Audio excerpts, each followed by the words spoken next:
Hi. In this video, we are going to look at the complex structures written in this essay. So first, look at the essay prompt. Some people think museums should be enjoyable places to attract and entertain young people, while others think the purpose of museums should be to educate, not entertain. Discuss both sides and give your own opinion. So first, look at this complex structure. It is a topic of debate whether the main purpose of museums is to only educate or do both educate as well as entertain. इस sentence में जो word use हो रहा है whether and as well as, ये दोनों जो है ये कंजंक्शन है. अब आपको कंजंक्शंस का भी पता होना चाहिए और सब ऑर्डिनेट कंजंक्शंस का भी पता होना चाहिए, ठीक है, क्योंकि कॉम्प्लेक्स सेंटेंसेस लिखने के लिए ये आपको बहुत यूजफुल रहेगा, क्योंकि आपको पता होगा कि ये कंजंक्शंस हैं और इनको यूज करके तो हम जो है वो कॉम्प्लेक्स स्ट्रक्चर्स जो हैं वो लिख सकते हैं. क्योंकि अगर आप अपने ऐसे में सिर्फ सिंपल सेंटेंसेस लिखेंगे then you would not be able to get your desired band scores. So you have to write complex structures in order to get your desired band scores.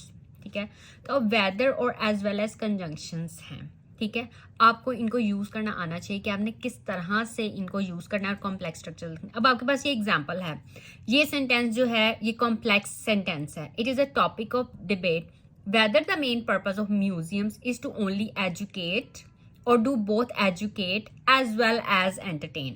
ठीक है, अब हमने यहाँ पे as well as का use किया कि museum का जो मेन पर्पस है वो सिर्फ एजुकेट करना नहीं है बल्कि एंटरटेन करना भी है. So both education as well as entertainment. ठीक है, अब एज वेल एज का आपको पता चल गया है कि आपने किस तरह से यूज करना है. कि आप एक बात कर रहे हैं, आपने दूसरी भी बात करनी है तो आप एज वेल एज लगा देंगे. ठीक है, कुछ स्टूडेंट इस तरह करते हैं, वो यूं सेंटेंस लिखेंगे that the main purpose of museums is to educate and, अब एंड लिख के वो स्टूडेंट वो लिखेंगे and the other purpose of museum is to entertain. तो ये दो सेंटेंसेस हैं. अब हमने एंड का यूज किया तो कंपाउंड सेंटेंस वो बन गया. अब आप सिंपल सेंटेंस भी लिख लेते हैं, आप कंपाउंड सेंटेंस भी लिख लेते हैं, मतलब बट एंड नॉर इस तरह से ये वर्ड यूज करके आप कंपाउंड सेंटेंस भी लिख लेते हैं. लेकिन आपको कॉम्प्लेक्स सेंटेंसेस भी लिखने आने चाहिए, कॉम्प्लेक्स कंपाउंड सेंटेंसेस भी लिखने आने चाहिए.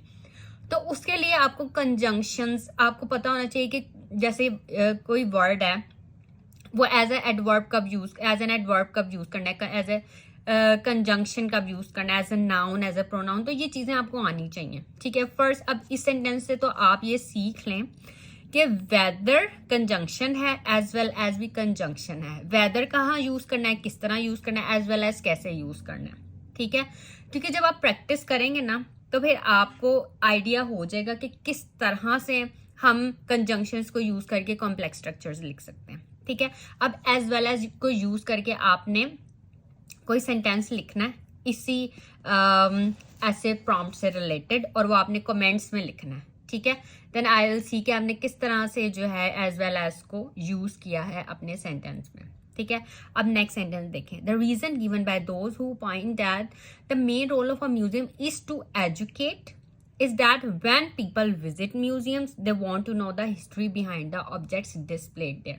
अब ये भी सिंपल सेंटेंस नहीं है, कॉमा यहाँ भी यूज हुआ है और यहाँ भी यूज हुआ है. ठीक है, व्हेन यूज किया है, व्हेन को हम as an adverb, as a conjunction, as a noun और प्रोनाउन हम यूज कर लेते हैं. ठीक है, तो अब यहाँ पे हमने कंजंक्शन एक ये देखा है वेदर एज वेल एज, और व्हेन भी जो है ये आप अपने मुताबिक मतलब सेंटेंस के हिसाब से जो है वो आप लिख सकते हैं किस तरह से आपने इस वर्ड को यूज करना है. ठीक है, क्योंकि आप प्रैक्टिस करेंगे इन वर्ड्स की कि किस तरह से इन वर्ड्स को यूज करना है. और ना सिर्फ राइटिंग में, you have to learn that how to use these words in your speaking. Okay, अब देखिए यहाँ पे as well as आप किस तरह यूज कर सकते हैं कि you have to learn that how to use these words in your writing as well as in your speaking as well as. ठीक है, तो आप अगर ये लिखना शुरू करेंगे ना, ये कंजंक्शंस को यूज करना शुरू करेंगे अपनी राइटिंग में, आप प्रैक्टिस करेंगे, then you would be able to use these words in your speaking as well. Okay, so आपने प्रैक्टिस करनी है इन कंजंक्शंस को यूज करने की अपने सेंटेंसेस में। और जो भी आपको, अब आप ये वीडियो देख रहे हैं तो आप ये लर्न करें कि किस तरह से हमने कंजंक्शंस को यूज करके सेंटेंसेस लिखने। अब आपके जहन में कोई सेंटेंस बना होगा, फौरन से कमेंट्स में लिख के तो मुझे बताएं कि आपको कितनी समझ आ रही है, कि आप किस तरह से जो है इन कंजंक्शंस को यूज कर सकते हैं अपने सेंटेंसेस में। आपने कितना लर्न किया है, ठीक है। आप प्रैक्टिस करेंगे, आप लिखेंगे तो फिर ही आपकी प्रैक्टिस होगी, ठीक है। आप अपने टेस्ट में लिख सकेंगे ऐसे सेंटेंसेस, और आप अपने मतलब स्पीकिंग में भी इस तरह से सेंटेंसेस बोल सकेंगे। क्योंकि स्पीकिंग में भी आप अगर सिर्फ सिंपल सेंटेंसेस ही बोलेंगे तो आप अपने डिजायर्ड बैंड स्कोर्स अचीव नहीं कर सकते, ठीक है। आपको ये कंजंक्शंस, ये सब चीजें, ये कंजंक्टिव एडवर्ब यूज करके तो ही आप जो है वो अच्छे बैंड स्कोर्स ले सकते हैं, ओके।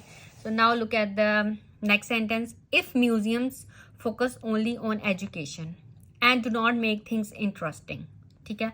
अब ये कौन सा सेंटेंस है? कंडीशनल, के कंडीशन आ गई ना कि इफ म्यूजियम्स फोकस ऑन, के अगर म्यूजियम सिर्फ एजुकेशन पे फोकस करेंगे और इंटरेस्टिंग नहीं मतलब चीजों को बनाएंगे, ठीक है, एंटरटेनमेंट नहीं होगी, तो क्या होगा? इसका क्या रिजल्ट होगा? देन, कॉमा देन यूज किया, ये कंडीशनल है, ठीक है। ये कंडीशनल सेंटेंस है, कंडीशन आ गई है ना कि अगर ऐसा ना हुआ तो फिर क्या होगा? Then they will not be visited much and even their function of education will not be fulfilled, ठीक है। अब नेक्स्ट सेंटेंस देखें।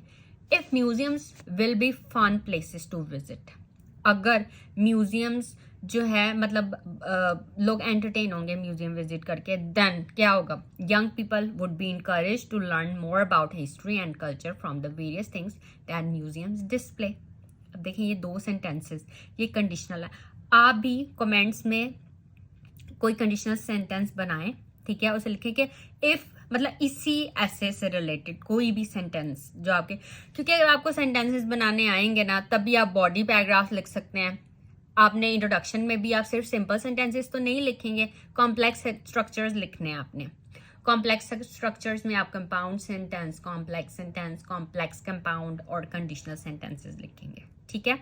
तो इनको पढ़ें और समझें, और अगर भी आपको कोई कंफ्यूजन है then you can ask me in comments, okay.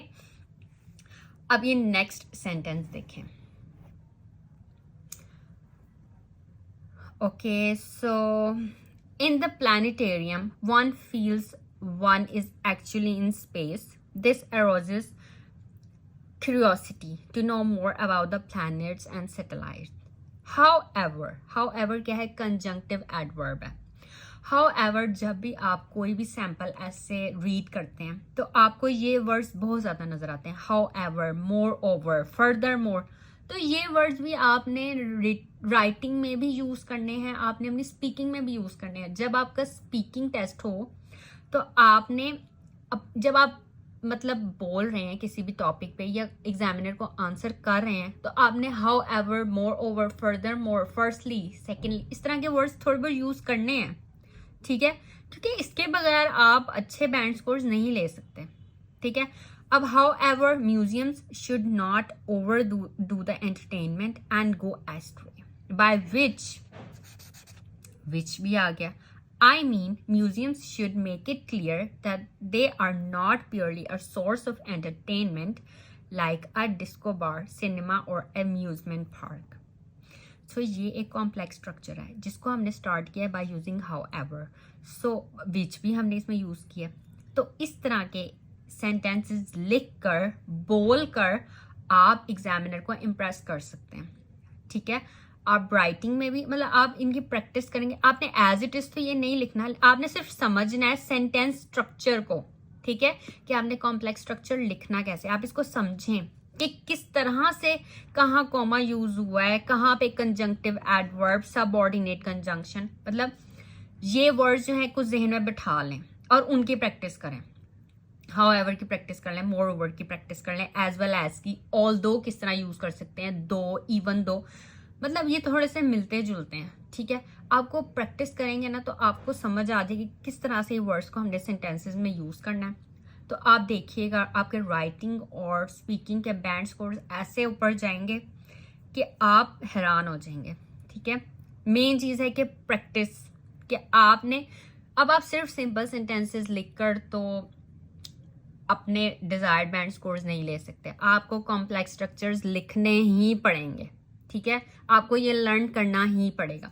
अब मैंने आपको इतने ज़्यादा कंजंक्शन बता दिए, कोई से 2 कंजंक्शन यूज़ करके तो आप सेंटेंसेस लिखें इसी ऐसे प्रॉम्प्ट को यूज़ करके, मतलब इसी को देख के आपने जो है, जो भी आपके सेंटेंसेस जहन में आते हैं, जो आइडियाज़ हैं, ठीक है, जो आप बॉडी पैराग्राफ्स में अपने आइडियाज़ को एक्सप्लेन करते हैं ना, ठीक है, तो ये जो आइडियाज़ हैं ये आप सिंपल सेंटेंसेस नहीं, आप कॉम्प्लेक्स सेंटेंसेस लिखें। ठीक है, कमेंट सेक्शन में, एंड तो फिर मैं देखूंगी कि आपने किस तरह के जो है वो सेंटेंसेस बनाए हैं। ठीक है, और इसके अलावा if you have any questions you can ask me in comments.